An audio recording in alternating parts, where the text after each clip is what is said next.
हाँ, मेरा नाम नखत सिंह है। 21 तारीख की घटना है। मेरे मासी साहब को मैं 1 महीना पहले भी खेतराम के पास दिखाया था और 21 तारीख की घटना है। इन्होंने 2 दिन एडमिट करने के बाद 2 दिन एडमिट करने के बाद थोड़ा सा पीछे हो जाओ, सूर्य साथ में। हाँ, इन्होंने 2 दिन एडमिट रखा और उसके बाद उन्होंने हालचाल बिल्कुल चलते फिरते थे, वो कोई दिक्कत नहीं थी। और उन्होंने एक इंजेक्शन लगाया, इंजेक्शन लगाते हाथों हाथ वो बेहोश हो गए और इंजेक्शन लगने के बाद 3 घंटे तक मुझे वो जांचू में इधर उधर भगाते रहे और 3 घंटे तक कोई देखभाल नहीं की, न किसी ने कोई इंजेक्शन लगाया न ड्रिप लगाई। उसकी वजह से उनकी बीपी लो हो गई और बाद में जो घटना, वहाँ डॉक्टर जो मेन मौजूद थे, खेताराम, कमला मैडम, कोई डॉक्टर मौजूद नहीं था। आप आरोप लगा रहे हैं कि जांचों में उलझाए रखा, वो जांचू में उलझाए रखा। 2 घंटे तक डॉक्टर कोई देखने आया ही नहीं। अच्छा। आप वो कह रहे हैं इंजेक्शन डॉक्टर ने लगाया कि नर्सिंग स्टाफ ने लगाया, तो डॉक्टर के निर्देशन पे लगाया होगा और डॉक्टर उस वक्त कहाँ थे? मैं 2 घंटा वहाँ चिल्लाता रहा, तब कोई डॉक्टर नहीं आया। जब उनकी डेथ हो गई उसके बाद डॉक्टर आए और खेताराम जी बिल्कुल सरासर झूठ बोल रहे हैं। उन्होंने कल किसी को कहा है कि मैंने इनको मना किया था, मना नहीं किया था। उन्होंने खुद सजेशन किया था कि आप एडमिट हो जाओ, मैं करूंगा इलाज, लेकिन सारी की सारी लापरवाही है वो सिस्टम की है, नर्सिंग स्टाफ की है, जिन्होंने 2 घंटा अगर देरी से इलाज स्टार्ट नहीं करते तो आज मेरे मासी साहब मेरे साथ होते। उनके छोटे छोटे 3 बच्चे आज घर में माँ का इंतजार कर रही है, लेकिन वो नहीं रही। क्यों? इस सिस्टम की गड़बड़ी। आप ये बता रहे हैं घटना 21 तारीख की है। 21 तारीख की। 21 तारीख से तुरंत ही आप मीडिया के सामने आए थे और मीडिया के सामने अपनी बात रखी थी। तो आज दिन तक क्या प्रशासन ने कार्रवाई की है? या 5 दिन होने वाले हैं, कोई कार्रवाई नहीं हुई है। अभी तक पोस्टमार्टम रिपोर्ट नहीं बनाई है। आज मैं हॉस्पिटल जाके आया तो 2 दिन का टाइम लगेगा। कोतवाली थाना भी जाके आया, हॉस्पिटल भी जाके आया, 2 दिन का टाइम लगेगा। 5 दिन में मृत्यु प्रमाण पत्र भी उन्होंने तैयार नहीं किया। आज मैं गया तो मुझे 10 धक्के खुलाए कि फॉर्म लाओ, वहां से फॉर्म लाओ, फॉर्म नहीं आया अभी हमारे पास। 5 दिन हो गए हैं, कोई उस पर कुछ नहीं होने वाला है, न होगा। सबसे बड़ी बात है पोस्टमार्टम रिपोर्ट में जो फेरबदल करेंगे। और मैंने आज नरेंद्र जी मीणा एसपी साहब को ज्ञापन दे दिया है। कलेक्टर साहब आए नहीं है और उन्होंने मुझे आश्वासन दिया है कि उनसे पीएमओ से मैं मिला था, बीएल मसूरिया जी से मिला था। उन्होंने एक बयान दिया है जिसमें कहा आप रात को जहाँ नहीं थे। मैं उनको कहना चाहता हूँ आपके हॉस्पिटल में कैमरे आप चेक करवा, क्यों नहीं करवाते? रात को हम जहीं थे, वो भ्रमित कर रहे हैं अपने स्टाफ को बताने के लिए। तकलीफ क्या थी? क्या तकलीफ उनको पहले तो डीएनसी कराने के लिए 1 महीना पहले उन्होंने डीएनसी की थी और फिर वापस उन्होंने दोबारा डीएनसी करने को बोला। उन्होंने जय तक नहीं बताया कि इनमें क्या दिक्कत है। उन्होंने कहा नॉर्मल है, हम कर लेंगे। और मैंने जय तक कहा था आपसे नहीं हो रहा है तो मैं आगे जाऊं। मुझे रोका जहां पर और कोई दिक्कत नहीं थी। इंजेक्शन लगाया, इंजेक्शन के बाद अगर 3 घंटा वो देखभाल करते तो उनकी डेथ नहीं होती। और सबसे बड़ी लापरवाही, दुर्भाग्यपूर्ण की बात है, बाड़मेर की जनता सब सोई हुई है। इतनी बड़ी घटना घटने के बाद कोई साथ नहीं दे रहा है। और जो घटना मेरे साथ घटी है वो आगे चल के किसी और के साथ भी घट सकती है। और सबसे बड़ी दुर्भाग्यपूर्ण बात यह है, जो नेता हम जहाँ से चुन के भेजे हैं, आप अभी तक किसी का बयान नहीं आया, किसी ने पोस्ट तक नहीं डाली कि प्रशासन इनमें कार्रवाई करो। आपने किसी नेता से सहयोग की अपील की?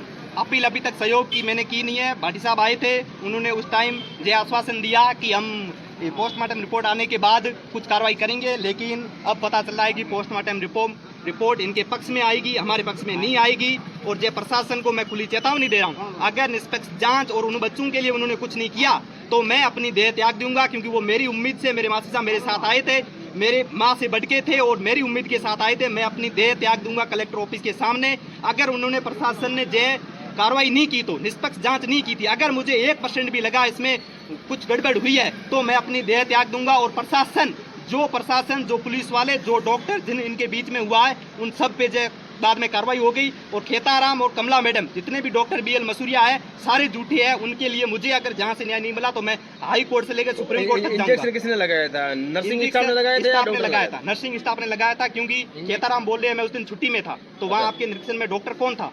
अगर आप डीएनसी करने जा रहे हो तो आपको वहाँ मौजूद होना चाहिए। अगर आपको पता है उनके पेट में ज्यादा, अदर डॉक्टर भी होगा ना साथ में। अदर डॉक्टर कौन था हमें बताया नहीं। अच्छा, प्रशासन से आप किस तरह की?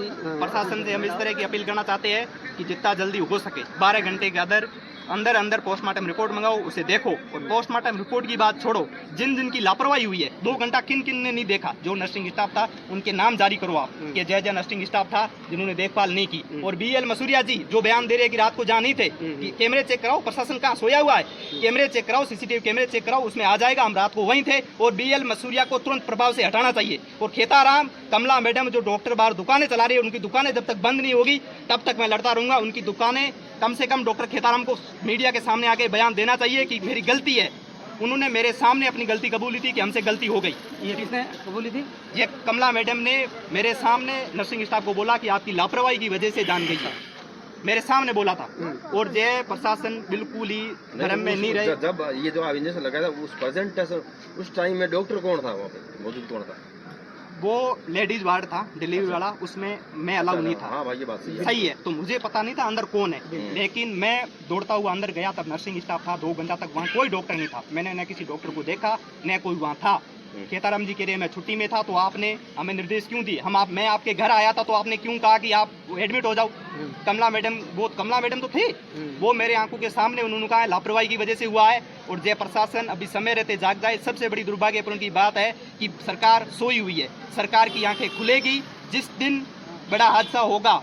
इससे बड़ा हादसा क्या होगा? अब बड़ा हादसा ये होगा कि मैं कलेक्टर ऑफिस के सामने अपनी देह त्यागूंगा, तब सरकार की आंखें खुलेगी और जो सर्वे समाज सोया हुआ है वो तब जागेगा। अभी वो ले रही है, बिल्कुल हल्के में ले रही है कि कुछ नहीं। सही है, ये डिलीवरी वार्ड में कई बार आए हैं, कई बार घटनाएं हुई है और सारा का सारा समाज सोया हुआ है। अगर समाज को फिक्र है तो मेरे नंबर है 8094643326। धरना मैं मेरा साथ दे, भूख हड़ताल करूंगा मैं, और फिर भी अगर जरूरत पड़ी तो मैं अपने कलेक्टर ऑफिस के सामने देह त्याग दूंगा। और मैं अपने जो मासीसा बच्चे मेरे हवाले छोड़ के गए, जिनकी उम्मीद थी, उनके लिए, उनको न्याय दिलाने के लिए अगर मुझे अपनी देह त्यागनी पड़ी तो मैं देह त्यागूंगा, तब जाके जो सरकार जागेगी। लेकिन मुझे खो चुके होंगे आप क्या कहना चाहेंगे इस पूरी घटना के बारे में? मैं नितिन मेघवाल चौथ, हम गौड़ कतला गाँव से हैं। हमारे गांव की ये महिला थी रिया कंवर, इनकी जो ये मतलब डेथ हुई है, ये दुखद जो डेथ हुई है, ये नेचुरल डेथ नहीं है, ये सिस्टम का फेलियर है। और हॉस्पिटल प्रशासन, आपको क्या लगता है कि प्रशासन अभी तक इस इतने बड़े विषय पे कोई एक्शन क्यों नहीं ले रहा? एक्शन इसलिए नहीं ले रहे हैं क्योंकि गलती स्वयं प्रशासन की है और जांच करने वाला ही प्रशासन है और गलती करने वाला भी प्रशासन है। अब डॉक्टरों से ही गलती हुई है। पोस्टमार्टम करने वाले डॉक्टर हैं और डॉक्टरों के ऊपर जो है पीएमओ वो भी एज डॉक्टर ही हैं। तो इसलिए हमें ज़्यादा इतनी उम्मीद नहीं है कि इनसे ये जांच जो है। एक बात मैं नगर सिंह जी आपसे पूछूंगा कि आपने जैसे भी कहा कि मैं धरने पे बैठूंगा और उसके बाद भी अगर मेरी नहीं सुनी गई तो मैं देह त्याग दूंगा, तो आपको धरना तब होगा, लेना पड़ रहा है? ये निर्णय इसलिए लेना पड़ा है क्योंकि बाड़मेर की जनता, प्रशासन सोया हुआ है। 5 दिन हुए, किसी ने इतनी बड़ी घटना घटने के बाद घोड़ का तला में कोई आया नहीं, नए परिवार का हाल पूछने, और बाड़मेर की जनता सोई हुई है। धरना तब होगा जब जनता साथ देगी।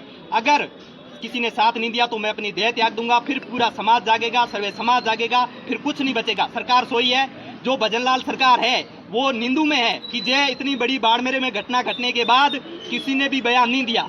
चिकित्सक मंत्री गजेंद्र सिंह खींसर भी सुन ले कि आप आगे आओ, आप बयान दो इस बात पर और जांच निष्पक्ष कराओ, जो भी सहायता देनी चाहते हो सहायता दो। इतनी बड़ी घटना के बाद मासूम बच्चे वहां तड़प रहे हैं। आप किसी ने भी, सरकार ने, प्रशासन ने वापिस आकर ये नहीं पूछा कि आपका हाल क्या है। तो रविंद्र सिंह जी आए थे, उन्होंने क्या आश्वासन दी? उन्होंने क्या कहा? आए थे उस दिन, लेकिन हमने, बच्चों की हालत घर पे खराब थी, हम डेड बॉडी वहाँ नहीं रख सकते थे क्योंकि इंसान खत्म हो चुका था। रविंद्र सिंह जी ने बाद में, हमें लगा कि पोस्टमार्टम रिपोर्ट बिल्कुल सही आएगी तो हम बाद में कोशिश करेंगे, क्योंकि डेड बॉडी हम नहीं रख सकते थे, रात होने वाली थी और रखना भी नहीं चाहते थे क्योंकि वो मेरी माँ थी और मैं नहीं रखना चाहता था। ठीक है, प्रशासन अब इसलिए चैन की नींद सो रहा है कि उन्होंने डेड बॉडी उठा ली और हम आराम से बैठे रहेंगे। जब बात उनकी दिमाग से गलतफहमी निकाल दे।